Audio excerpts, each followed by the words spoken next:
ونسلم على رسوله الكريم أما بعد فأعوذ بالله من الشيطان الرجيم بسم الله الرحمن الرحيم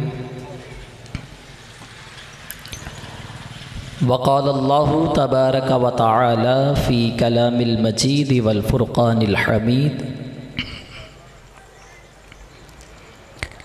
قل انما انا بشر مثلكم يوحى الي صدق الله مولانا العظيم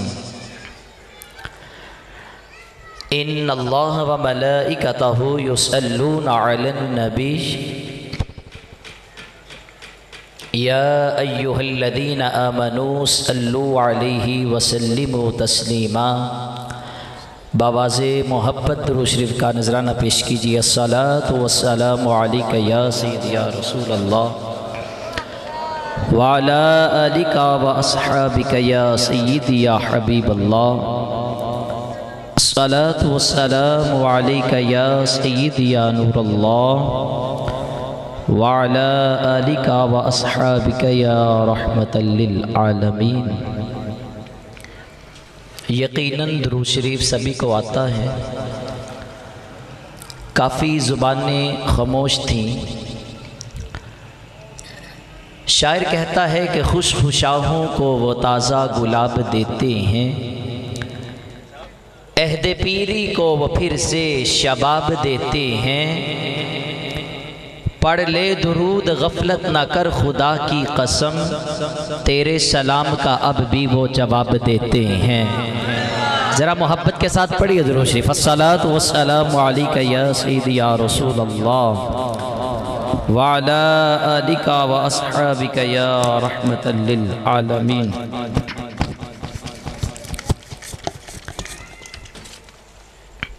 یقیناً آج ہم یہاں پر آقا علیہ السلام کا میلاد سجا کر بیٹھے ہیں۔ ہمارا عقیدہ ہے کہ ہم میلاد پڑھ رہے ہیں، مصطفیٰ سماعت فرما رہے ہیں۔ اور یہ جو بزم ہم سجا کے بیٹھے ہیں،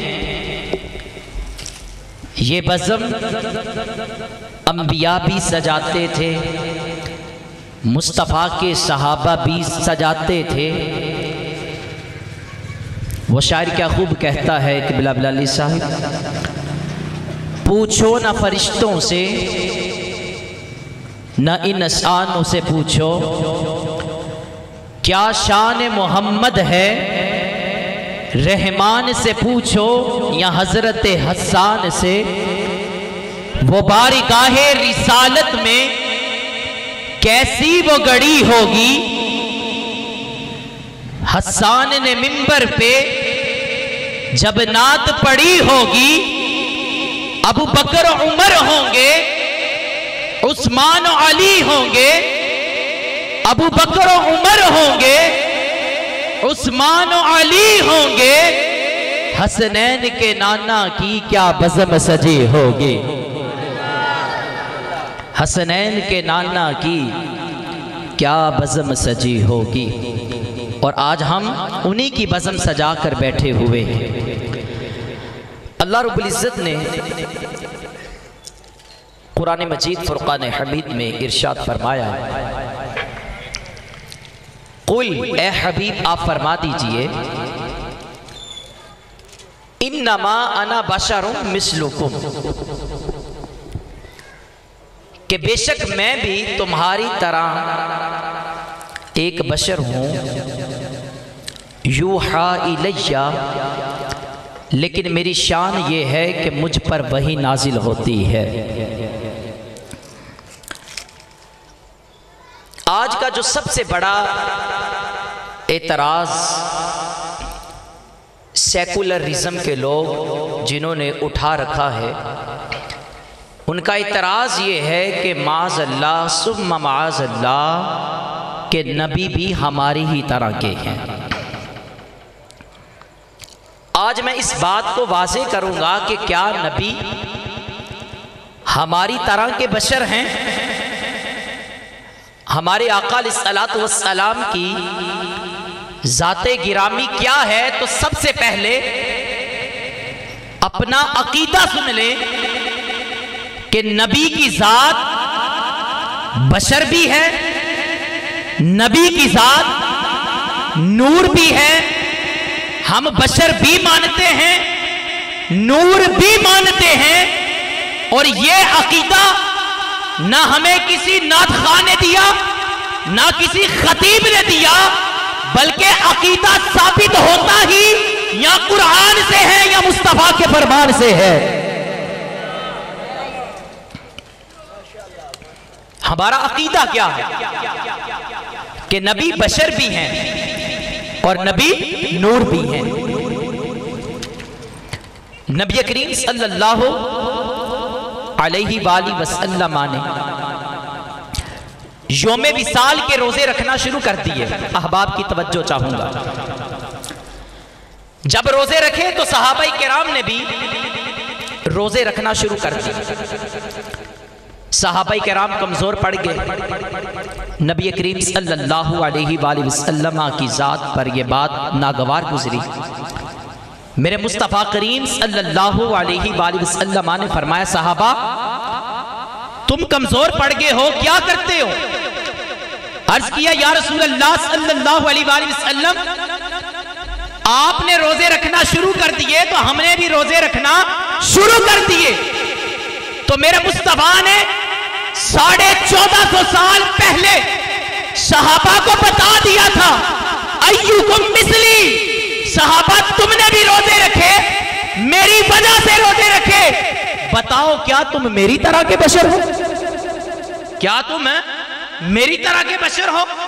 کیا تم میری مثل ہو؟ واللہ انی ابیتو یطعمنی ربی ویسقینی، فرمایا میں ہر رات اپنے رب کے ہاں یوں گزارتا ہوں، میرا رب مجھے کھلاتا بھی ہے، میرا رب مجھے پلاتا بھی ہے۔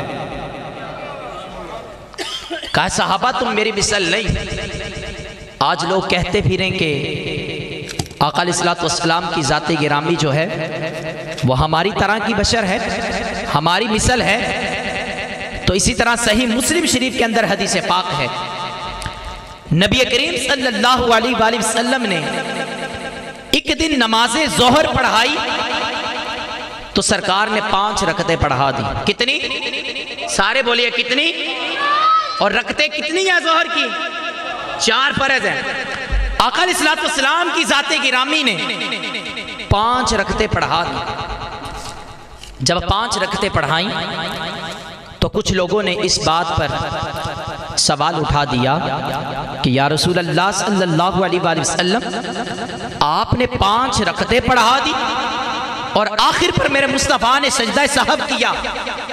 تو جب یہ بات میرے مصطفیٰ تک پہنچی تو میرے مصطفیٰ نے فرمایا، لا انسا ولیکن انسا، اے میرے صحابہ لوگوں سن لو، میں بھولتا نہیں بلکہ بھلا دیا جاتا ہوں، میں بھولتا نہیں بلکہ بھلا دیا جاتا ہوں، لیستن بی، تاکہ لوگوں کو پتا چل جائے کہ نماز میں غلطی ہو جائے تو سجدہ سہو کس طرح کرنا ہے۔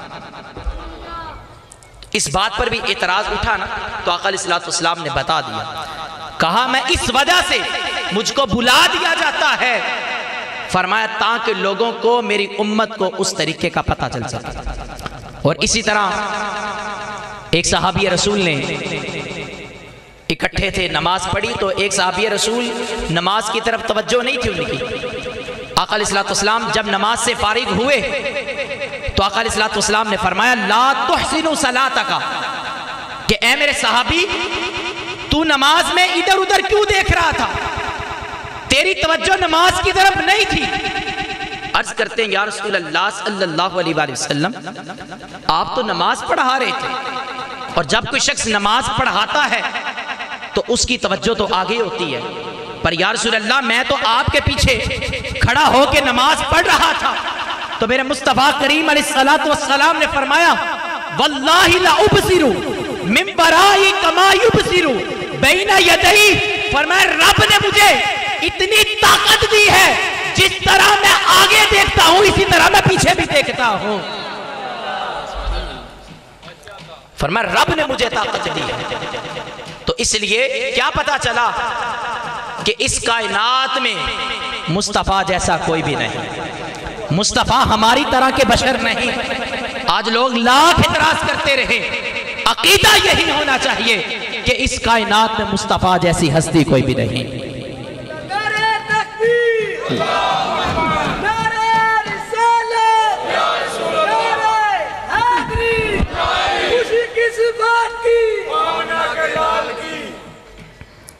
تو فرمایا صحابہ جس طرح میں آگے دیکھتا ہوں اسی طرح میں پیچھے بھی دیکھتا ہوں۔ اور جب آقا علیہ الصلوۃ والسلام کی ذات نے اعلان نبوت کیا تو اس وقت بھی کئی مشرکین، کئی منافقین نے اعتراض کیا کہ یہ تو نبی آج اعلان نبوت کر رہے ہیں، ہماری طرح کھاتے رہے، ہماری طرح پیتے رہے، ہماری طرح چلتے رہے، اور آج اتنا بڑا دعویٰ کر دیا کہ میں اللہ کا پیغمبر ہوں، میں اللہ کا نبی ہوں۔ بہرحال انہوں نے ماننے سے انکار کر دیا۔ اسی طرح جب قرآن پاک اترا تو لوگوں نے اعتراض کیا یہ قرآن رب کا نہیں، یہ تو ان کا اپنا گڑا ہوا قرآن ہے۔ البتہ انہوں نے انکار کر دیا۔ جب انہوں نے مانس نے انکار کر دیا تو اللہ رب العزت کی ذات نے قرآن میں بیان کر دیا، اے حبیب یہ تجھے کہتے ہیں کہ میں تمہاری طرح کا بشر ہوں، یہ تمہیں کہتے ہیں ہماری طرح کھاتا ہے، ہماری طرح پیتا ہے، تو ان کو یہ بھی کہہ دو کہ یہ وہ نبی ہے کہ رب نے اسی کے صدقے ساری کائنات کو بنا دیا ہے۔ اللہ نے تو قرآن میں خود فرمایا کہ مصطفیٰ کریم کی جو ذات ہے وہ ہماری طرح کی ذات مثل نہیں، ہماری طرح کی وہ بشر نہیں۔ تو اس لیے آج کا یہ سب سے بڑا المیہ، اور اسی طرح اللہ رب العزت کی ذات نے جب آقا علیہ الصلوۃ والسلام کے نور کو بنایا، یہ بڑی خاص بات دینے لگا ہوں، شاید کہ آپ نے زندگی میں اس کو پہلی دفعہ سننے لگے، اللہ ماشاءاللہ علماء بیٹھے ہیں اس میں۔ اللہ رب العزت کی ذات نے اس کائنات میں سب سے پہلے جس چیز کو بنایا وہ مصطفیٰ کا نور تھا۔ اب میرا سوال یہ ہے قبلہ بلالی صاحب کہ جب اللہ کی ذات نے سب سے پہلے اپنے نبی کے نور کو بنایا تو پھر اس نور کو ٹھہرایا کہاں؟ اس نور کو ٹھہرایا کہاں؟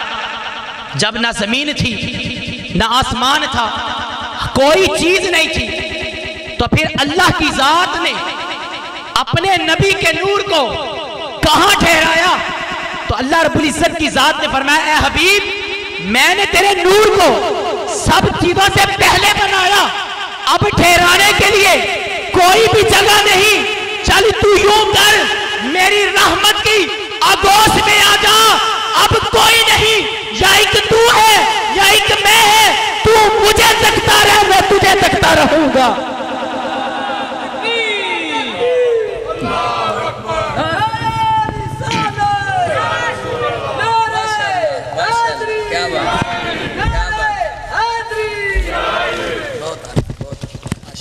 فرمایا کہ تو میری رحمت کی آغوش میں آ جا، تو مجھے تکتا رہ میں تجھے تکتا رہوں گا۔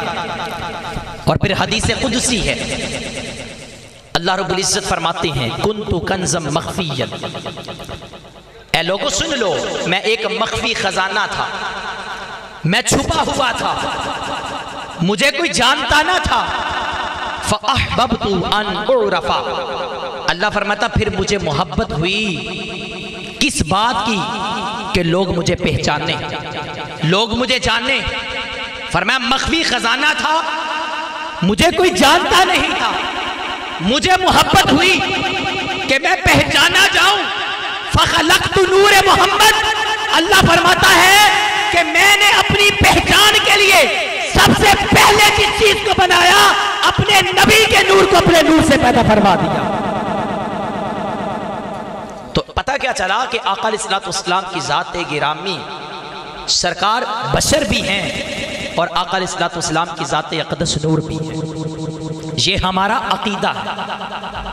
اور اسی طرح آج سائنس نے بڑی ترقی کر لی، بڑی ترقی کر رہی ہے۔ اور جب آئنسٹائن سے پوچھا نا، یہاں پر احباب ایسے بھی بیٹھے ہیں جو کالج یونیورسٹی سے تعلق رکھتے ہیں، اور لوگ سمجھتے ہیں کہ شاید جو علماء ہیں ان کو سائنس یا انگلش نہیں آتی، لوگ یہ سمجھتے ہیں۔ آئنسٹائن نے بڑی تحقیق کی اور وہ اس نتیجے پر پہنچا کہ جو قرآن اور حدیث ہے، اتنی ترقی کر کے بھی صرف اور صرف اس کے بارے میں 5% جان سکے، صرف 5% جان سکے، اور بے تکے اعتراض آقا علیہ السلام کی ذات پر انہوں نے کیے، بے تکے حملے انہوں نے آقا کی ذات پر کیے۔ ارے یہ سائنس 100 سال کی ترقی کرنے